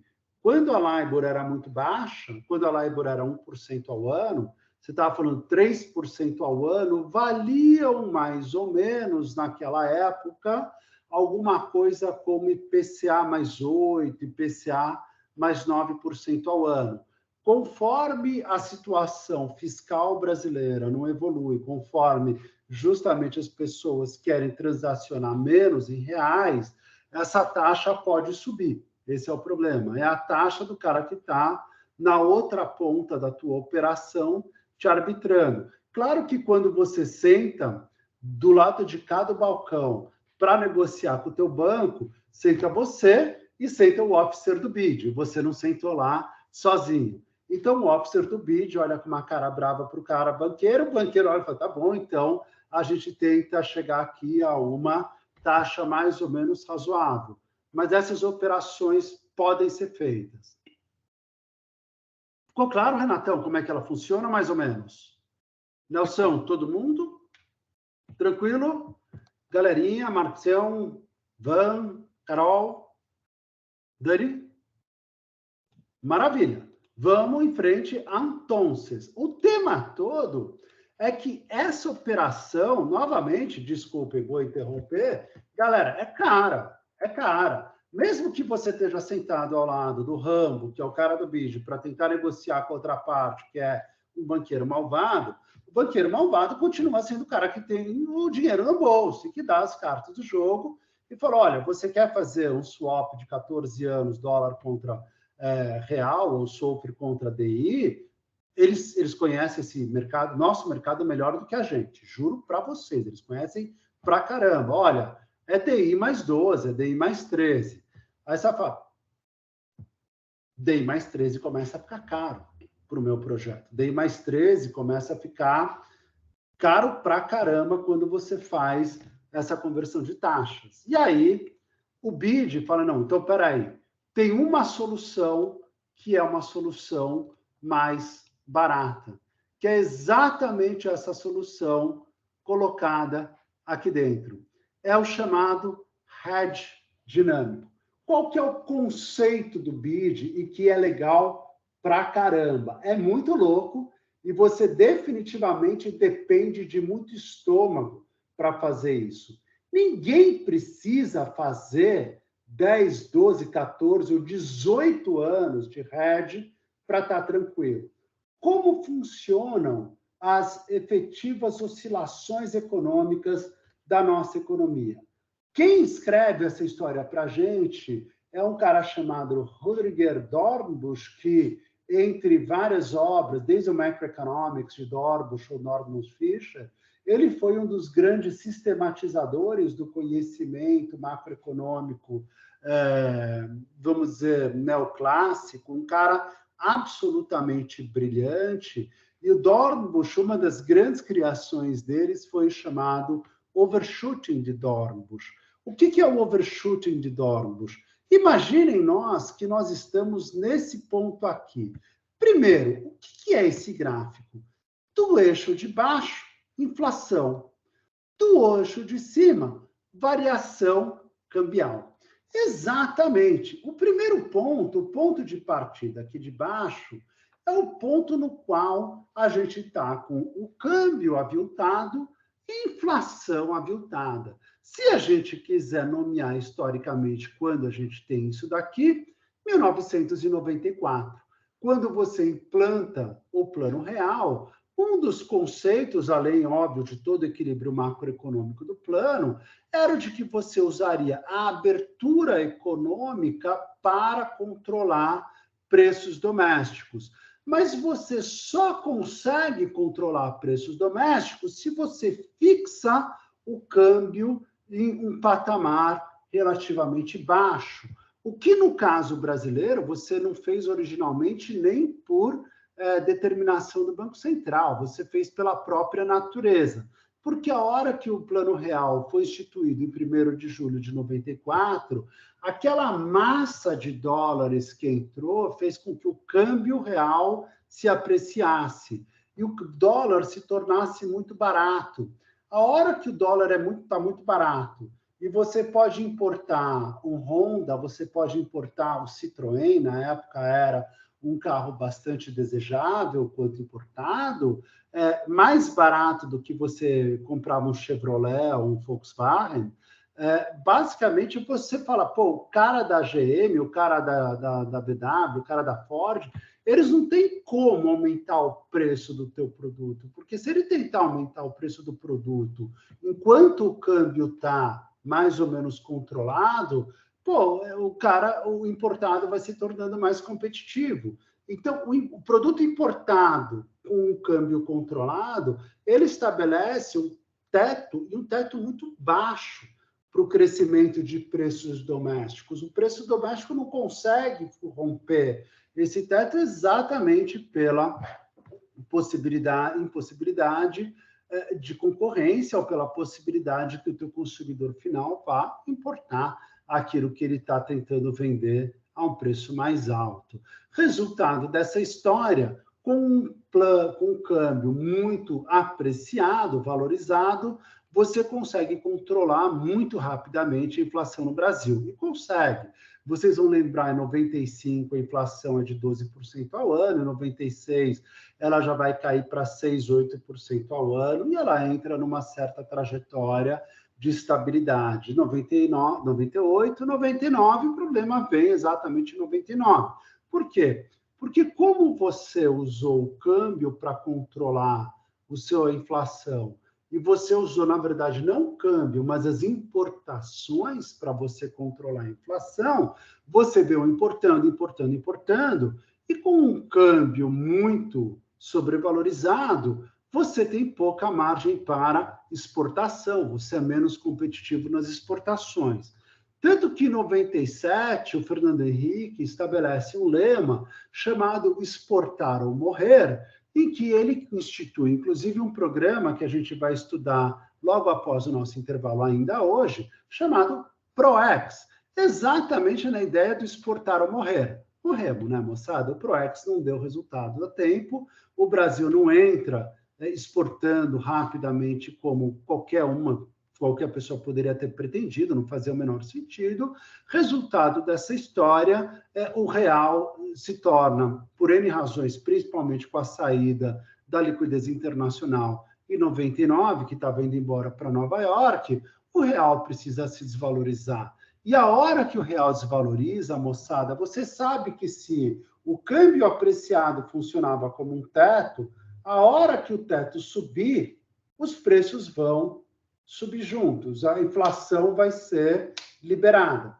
Ou seja, se o câmbio subindo levasse os preços para cima, você não teria tanto problema dentro do teu regime de contratos de concessão. Não estou entendendo, Fernandinho. Se a gente desvalorizasse o câmbio em 30% e quase que instantaneamente a gente tivesse 30% de inflação, a correção do preço dos pedágios, a correção do preço das tarifas de água, de luz, a correção do preço da tarifa de ônibus, a correção do preço de qualquer que fosse o serviço financiado em Project Finance, teria feito com que todo o balanço tivesse se ajustado e pelo menos temas como índice de cobertura do serviço da dívida tivessem voltado para um patamar de razoabilidade. Ou seja, se o câmbio funcionava como um teto para o crescimento de preços, na hora que eu soltei o teto, meu preço sobe junto, uma coisa equilibra com a outra, receitas e despesas sobem em direções semelhantes aqui dentro. Mas quando a gente olha o que aconteceu em 99, moçada, é a mesma coisa que acontece na pandemia. É impressionante, eu não sei se a memória de vocês está afiada. Em março de 2020, o câmbio estava R$ 4,04. Em abril de 2020, o câmbio brasileiro estava R$ 5,60. A gente desvalorizou 40% o câmbio em praticamente um mês. O que aconteceu com o IPCA? Nada. O IPCA estava travado. Exatamente, Renato. Ele estava travado. Ele demorou anos para começar a subir. O IGPM que matou, né? O IGPM subiu. Mas o IGPM, Renatão, isso daqui a gente tem todas as equações super comprovadas, ele tem um lag que vai variar de 12 a 18 meses. O câmbio subiu em um mês, o IGPM começou a acelerar em meados de 2020, acelerou pra caramba em 2021. Ele começou a absorver todo o ímpeto do câmbio, e aí quando deu 2022, o IGPM já tinha passado o câmbio. Ele já estava mais do que 40% desvalorizado e o câmbio já tinha começado a se apreciar de novo. E o IPCA só foi acelerar no final de 2022, quando a gente fechou aqueles IPCAs muito acima da meta inflacionária, como todos nós conhecemos. Acho que o IPCA de 2022 fechou em 6 e... Agora eu não lembro, agora só puxando a memória mesmo, para pegar exatamente quanto deu 2020, foi IPCA baixinho, 2021 foi uma porrada, foi quase 10%, e aí 2022 fez mais 6%, então você olhava o IPCA como um todo, ele até tinha andado, mas, meu amigo, o câmbio tinha dado uma barbaridade e voltado. Tanto que o câmbio vai a 5,60, 5,60 em um mês, e depois ele volta para casa de 5. 5,10, 4,90, 5,5, 4,95. Ou seja, ele dá um baita do tiro. Esse baita do tiro de 40% não é acompanhado por uma variação de IPCA.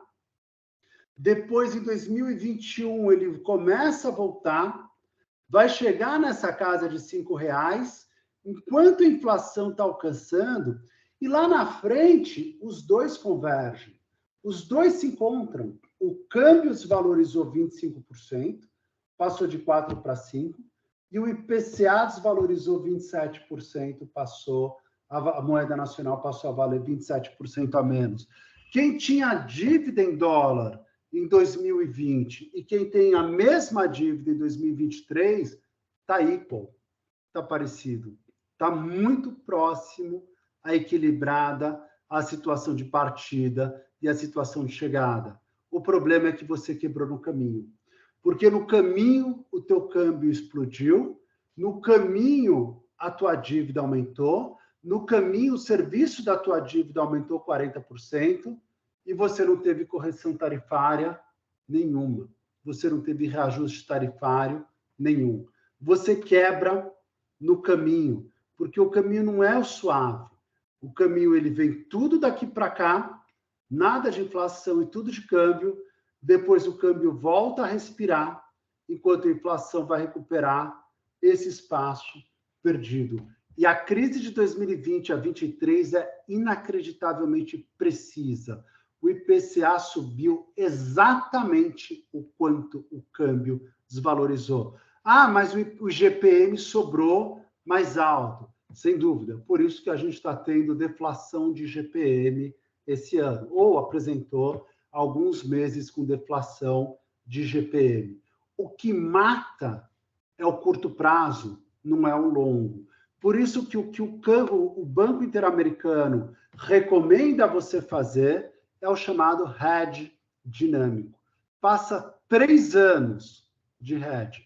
É o menor custo que você vai ter, é um custo muito baixo, porque existe muita liquidez, pelo menos para os 2 primeiros anos, para 1 e 2, para 360 e 720 dias, aguenta um custo um pouco mais alto para o terceiro ano, e você vai renovando esse hedge mês a mês, mês a mês. Cada mês que você comer um hedge, você renova ele um mês para frente. Cada mês que você comer um hedge, você renova um mês para frente. Aí você chega em março de 2020 e toma esse pânico. Obviamente, no momento em que o câmbio passa de 4 para 5,60, você para de renovar o hedge, você consome o hedge que você fez, porque quando você fez o hedge lá atrás, o câmbio estava 3,80, você fez com um câmbio de 3,82, 3,83, você fez um hedge barato, relativamente barato, esse câmbio estourou, você emite, você manda a sua dívida embora por aquele hedge que você tinha feito baratinho, não recicla essa operação e espera chegar 3 anos depois para recomeçar a reciclagem. É aquilo que a gente fala, você ser CFO de uma empresa concessionária é uma aventura, porque não só você tem que aguentar a pressão dos teus acionistas, não só você tem que aguentar toda a pressão do trustee, que vai monitorar a escrow account, fazer liberação de recursos, etc., como você ainda precisa ter um trabalho muito bem feito com seus bancos de confiança, exatamente para fazer toda a estratégia de renovação de hedges cambiais para operações de empréstimos internacionais. Não sei se alguém teve o prazer, o privilégio de conhecer ele. Em alguns meses eu trabalhei nessas operações com um cara chamado André Câncio, que é uma das mentes brilhantes de uma empreiteira chamada Queiroz Galvão, que hoje tenta encontrar um pouco do caminho de volta dela, mas a gente chegou nos idos de 2012, 2013, exatamente a discutir uma barbaridade sobre hedges dinâmicos e quais eram os pontos para fazer operações de hedge. Depois de 2014, à sombra da Lava Jato, a gente nunca mais teve essa oportunidade de discutir, mas recentemente a gente voltou várias conversas, mas nenhuma ainda sobre hedge dinâmico. Mas é uma parte do job description do CFO de uma empresa concessionária, particularmente daquelas que têm operações de crédito internacional. Último mecanismo, moçada, de hedge para desvalorizações cambiais. Vocês lembram quando a gente terminou o primeiro módulo, que a gente falava, olha, quais são os andares de garantia? Garantia 1, o fluxo do caixa do negócio. Andar 2, as reservas, conta de reserva para o serviço da dívida e conta reserva para o OPEX. Sim, o andar 3, stand-by credit. Eu falo, guardem o stand-by credit, porque o stand-by credit pode ser uma renegociação forçada de dívida com os seus financiadores, ou pode ser, sim, uma linha de crédito suplementar dado para os seus financiadores. Então, sim, o mais comum nessas operações, hoje em dia, deixa eu ver se eu tenho alguma coisa aqui dentro, são as chamadas operações de balloon. O que é uma operação de balloon?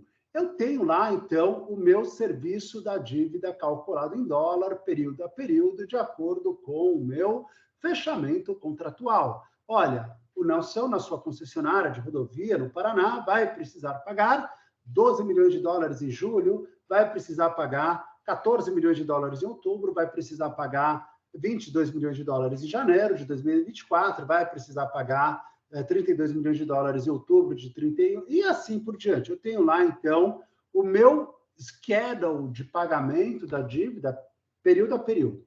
Tá joia? E aí, num contrato de clearing suplementar ao meu contrato de financiamento principal, eu vou estabelecer uma determinada taxa de câmbio na qual eu, na verdade, uma curva, né, óbvio, de taxa de câmbio, na qual eu converto a minha dívida em reais, a minha dívida em dólares para a dívida em reais e estabeleço um limite de crédito suplementar para os casos de pagamento da minha dívida, para o caso de desvalorização do meu câmbio, perdoe. Ou seja, esses 12 milhões de dólares que o Nelson precisava pagar em julho de 2024 estavam convertidos à taxa de R$6 por dólar. Pronto, para chutar qualquer coisa. Então, 12 vezes 6, eu tinha 72 milhões de reais para pagar.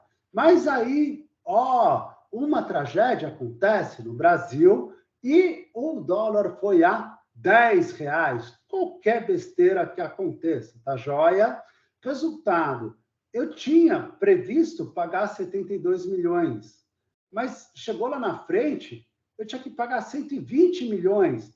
Faltaram 48 milhões de reais. O que eu vou fazer? Os bancos me emprestarão esses 48 milhões de reais adicionais. Então, o que é a operação gráfica? Eu pago 120 milhões, pago os meus 12 milhões de dólares e eles me emprestam 48 milhões de reais. Eles me emprestam 4 milhões de dólares para que eu consiga fechar essa operação. Então, eu pago a íntegra do meu serviço da dívida e capto uma nova dívida. Tudo bem até aqui, galera? Está fazendo sentido? Tá, deixa eu só aproveitar, Fernando. Você trouxe aí um assunto, a gente está falando de proteção cambial, né?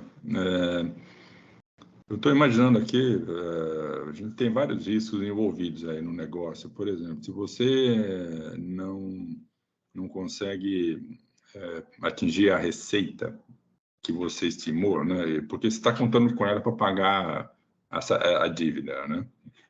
Isso, como é que essa diferença por um fator exógeno no contrato que Claro. não seja a variação cambial? Perfeito. Não, perfeito. E não é uma justificativa cambial, mas, por exemplo, eu não estou oferindo a receita que se esperava. E aí? Aí você falou do crédito complementar. Ela não entraria como um crédito complementar do ponto de vista cambial. Então, novamente, esse é o grande ponto dos pontos de financiamento internacionais. Quando todas as ideias, os conceitos de andares de serviço de garantias são os mesmos, seja para o BID, seja para o BNDES, seja para essa turma inteira. O grande problema é exatamente o que a gente começou a discutir, mas eu acho que eu não fui convincente o suficiente na nossa última rodada, Nelson. Você imagina se para um BNDES o cara já tem que executar uma garantia de projeto. Nunca esqueçam aquela figurinha. Então, eu queimei o fluxo de caixa, o projeto não gerou fluxo de caixa suficiente, as estruturas de conta reserva não foram suficientes e eu vou ter que olhar, risco de demanda. Eu tenho uma garantia de acionista ou uma garantia de projeto. Deixa eu olhar como é que está na minha matriz de riscos. Riscos de demanda não é garantia de acionista. Vou ter que acionar a garantia de projeto. O BNDES vai ter que ou converter a dívida dele em participação societária, ele vai ter que fazer o famoso pledge of shares, a vinculação de ações, vai ter que ver se tem algum direito emergente ou vai ter que olhar se vale a pena, ao invés de converter, ele substituir a diretoria daquela concessionária de rodovia para ver se eles conseguem performar melhor. Nada disso vai dar muito certo. Se é essa zona, no caso do BNDES, você imagina a zona que seria uma execução internacional disso daqui. Inclusive porque, como os fundos estão lá fora, a lei que vai regrar o contrato de financiamento internacional é a lei americana. E a execução desse contrato é comarca de Nova York. Você imagina para um juiz despachar uma decisão de que o BID tem que tomar as ações da concessionária aqui no interior de São Paulo. Cara, a execução dessa brincadeira é uma loucura, é muito complicada. Então, os financiadores tendem a ser muito, mas muito mais reticentes, no caso do BID, então, em apoiarem numa análise mais apertada do fluxo de caixa lá em cima, eles vão trabalhar com esse ICSD de 1,4, 1,5. Em tudo que eles tiverem desconfiança, eles vão jogar uma perda grande, vão jogar mais. Vão tentar jogar o máximo de riscos na conta do acionista privado e lastrear essa conta em fianças lá fora. Isso daqui é uma coisa que custa caro e é complicado para caramba. E, assim, no limite, eles quase que vão integralizar prejuízo no balanço. Eles não vão vir tomar uma linha de metrô, não vão vir tomar as ações de uma concessionária de rodovias aqui. Vão até tentar fazer isso. Vão tentar converter essas ações para ver se negociam a venda desse ativo depois no mercado, mesmo que com um desconto.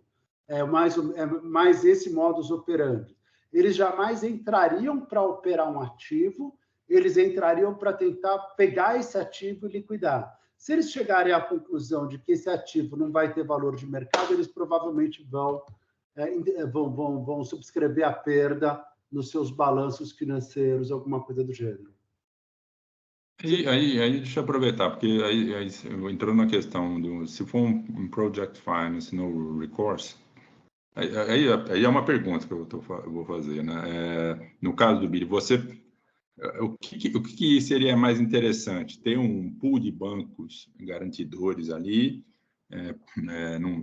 ou vamos voltar para a pergunta, assim, o que é mais interessante do ponto de vista do BID? Qual é o modelo de Project Finance que seria interessante para levar em conta isso? É um non-recourse, é full, todo ele nas costas dos acionistas, ou um pool de bancos ali, garantidores, que dê essa tranquilidade, além de aumentar o índice de cobertura de serviço da dívida, que já por si só já é né, passa de 1,3 para 1,5 aí, né? Então, essa é a pergunta mais bonita do curso, sem a menor dúvida. Não sei se alguém quer jogar algum complemento, mas o ponto é, o fato de ser no recourse, full recourse ou limited recourse não faz com que o risco desapareça. O risco está lá sempre. A pergunta é qual é a forma mais fácil de você gerenciar esse risco. O modelo brasileiro ele foi muito, muito, muito criticado exatamente pelo fato de que os acionistas que estavam acima das SPEs eram as empreiteiras que estavam contratadas pelas SPEs. E isso foi muito duramente criticado por financiadores e todos os agentes, inclusive por possíveis faltas de transparências. Mas, do ponto de vista de eficiência financeira, esse é o modelo mais eficiente de todos, porque o acionista pode assumir o risco de construção do teu projeto. Essa é a chave fundamental. Aí, quando você fala, peraí, mas quando eu trouxer o fundo cá para cima, o Mubadala, Pátria, quem quer que seja, ele não pode assumir, o risco de construção embaixo. E aí começam as perguntas. Se ele não vai assumir o risco de construção embaixo, quem é que vai assumir esse risco? Alternativa 1. O construtor vai apresentar uma garantia muito robusta para a SPE. E essa garantia do construtor para a SPE, ela é envelopada em favor dos financiadores, são os tais dos direitos emergentes que nascem a partir do contrato de financiamento, a transposição dessa estrutura de seguros. A pergunta é, mas quando o construtor for dar uma garantia muito sólida, garantia, e é pecuniária mesmo, ele vai ter que colocar um preço nessa história. Vai ter que colocar um preço nessa história. Dependendo do que essa, entre aspas, história, o preço pode ser bastante caro. Só te dar um exemplo, Nelson. Um caso conhecido como a linha 4 daqui do metrô de São Paulo, que a gente já discutiu e vai discutir 1 milhão de vezes ainda. Você tinha 2 anos, 24 meses, para fornecer 14,3, que era uma coisa muito apertada. Então, os primeiros 3 precisavam começar a ser entregues já no pátio da concessionária 1 ano e 1 mês depois, para dar tempo de entrega na velocidade necessária dos 14,3 até o 24º mês. Quando você começasse, olha que loucura, a se aproximar do 24º mês, você precisava estar com os 14,3 entregues e já se preparar para entrar em operação comercial.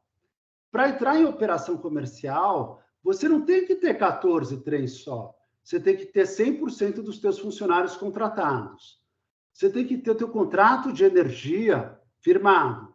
Não dá para você puxar uma tomada para operar uma linha de metrô aqui em São Paulo. Você precisa ter um monte de contratos com terceiros firmados. E aí, a pergunta que a gente fez quando a gente estava assessorando, a Alstom era a nossa cliente naquele projeto, o que acontece se você não entregar o 14º trem? Se você entregasse 13 trens até o 22º ou 23º mês, e tivesse um problema na fábrica, um problema com o navio, um problema de suprimento, qualquer problema, e não entregasse o 14º trem, você teria multa aplicada pelo poder público. 2, você não entraria em operação comercial, então você não geraria caixa. 3, você pagaria teus custos com pessoal. E 4, você pagaria teus custos com energia. E 5, você teria a multa dos teus financiadores. Se você tentasse passar para a Alstom o risco de não entrega do 14º trem, a apólice de seguro era equivalente a 30% do preço de toda a receita do fornecimento dos trens. Só. Era o tamanho da apólice. Era uma apólice de seguro impagável, porque era um seguro tão alto, tão alto, tão alto, o risco tão alto para o valor do fornecimento, o tamanho da perda da Alstom era N vezes maior do que o valor do investimento, do fornecimento de trens, que o valor da apólice ficou uma coisa ridícula. Então, não adianta você falar a melhor solução é um no-recourse project finance, no qual eu passo o risco para baixo para os meus fornecedores. Ele estoura de custo. Ele estoura de custo. O tema é qual é a forma mais barata de você alocar esse risco. E aí, se a forma mais barata for colocar no pescoço do acionista vai que é tua. Se você conseguir contratar um seguro, excelente, você pode chegar ao no recourse. Se você descobrir que tudo ali é tão complicado que o mais fácil é você deixar na conta do teu acionista, pode ser que um full recourse project finance acabe sendo a estrutura mais eficiente de todas. O problema todo sempre é qual é a forma mais eficiente de você distribuir os riscos daquele negócio, não são? Esse é o grande problema dessa história. Claro que todo mundo gostaria de dizer o no recourse é o melhor dos mundos. Só que disso depende o mercado segurador, que a gente não tem aqui no Brasil. Eu não tenho um mercado segurador para assumir um risco de 300 milhões de dólares de perda no caso de um trem da Chabu. Eu não tenho. Eu posso tentar cotar esse seguro. O cara não vai. Ele não vai nem me dar esse seguro. Ele pode tentar ressegurar esse seguro em Londres ou em Nova York, mas entende?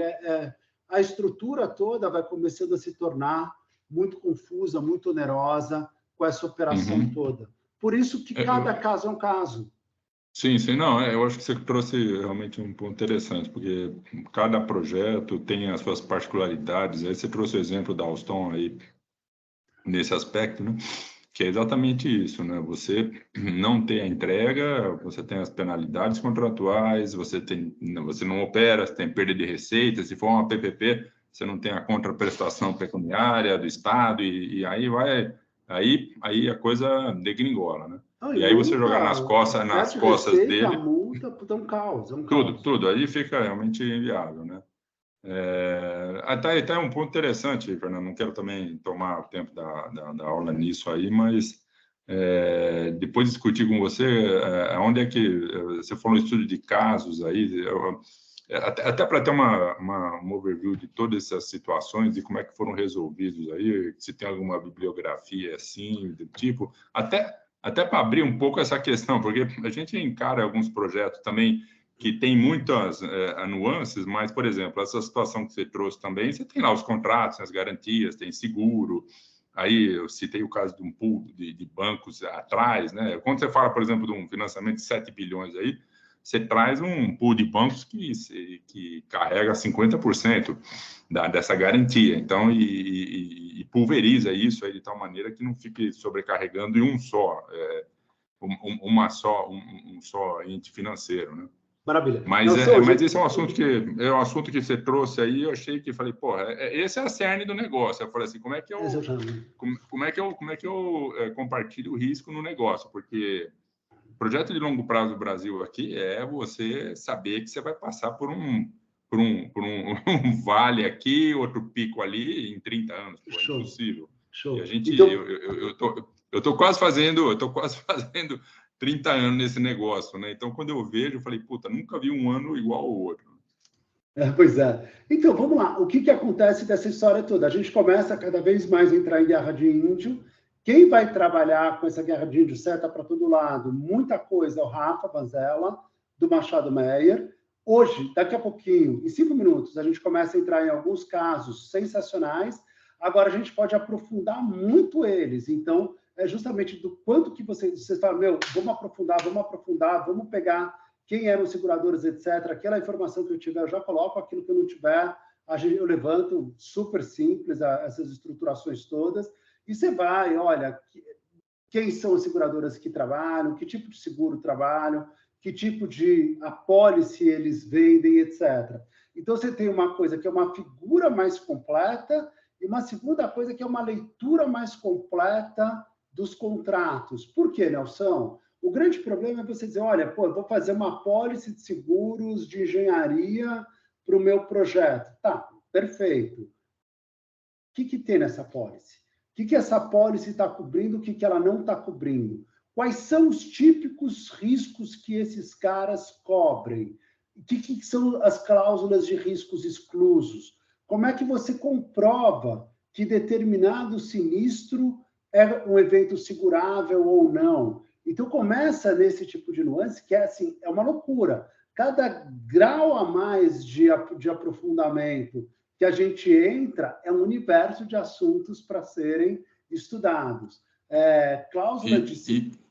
Inclusive, só desculpa, Fernando, até para poder discutir, já passei por situação de fazer o IFC apoiando o governo do Estado em elaboração de contratos, né? E ele convidando os players para poder trazer ideias e tudo mais. Você deve ter participado, sem dúvida, dessas reuniões, né?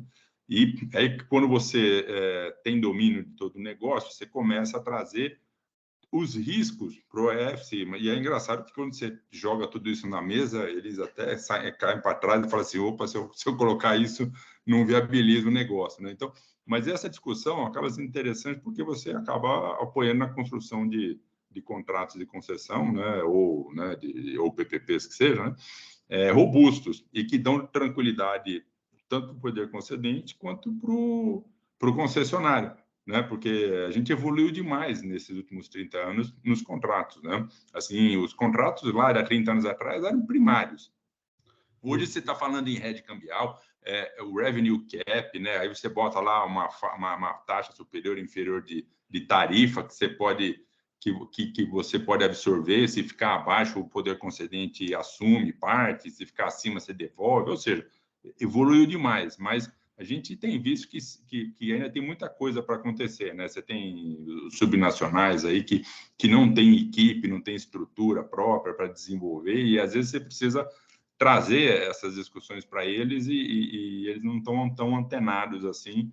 No caso aí do Fábio, né, com iluminação, pô, isso aí é um universo, né, não são 26 estados, são, sei lá, quantos municípios, 4, 5 mil municípios aí que você vai discutir particularidade um a um. Então, quanto mais a gente tiver essa abertura, esse overview disso aí, eu estou falando por mim, obviamente, mas acredito que todo mundo também da turma aqui gostaria de ter essa visão, porque ainda mais, como a gente já comentou aqui, a galera aí é bem mais jovem que a gente, né, Fábio? Né? Então, eles vão vivenciar muito projeto pela frente, né? É isso. O grande ponto, Nelson, é que eu acho que vale a pena, já a gente faz um break rapidinho, mas a gente pegar alguns casos aprofundados, discutir ele, mas a grande mensagem no fim é que cada caso é um caso tão particularizado que a gente pode ir ganhando experiência em cima dos outros casos, mas não tenhamos a pretensão de achar que o caso que deu certo numa situação vai dar certo nas outras, porque as nuances, as particularidades, a gente tem que ter muita bagagem para dizer, olha, aqui funciona, aqui não funciona, etc., etc., e não achar que existe uma fórmula de sucesso, uma maneira simples de resolver algo que é tão complicado. É como diria meu querido Pedro Malan, que eu não tive a oportunidade de conhecê-lo, para todo problema complexo, sempre há uma solução simples, que quase sempre está errada. Pedro Malan, essa frase. Moçada, façamos 5 minutos de pausa e a gente volta 8 e 1 mais ou menos para cá. Um instantito, abraços. Até lá, até mais. Tchau.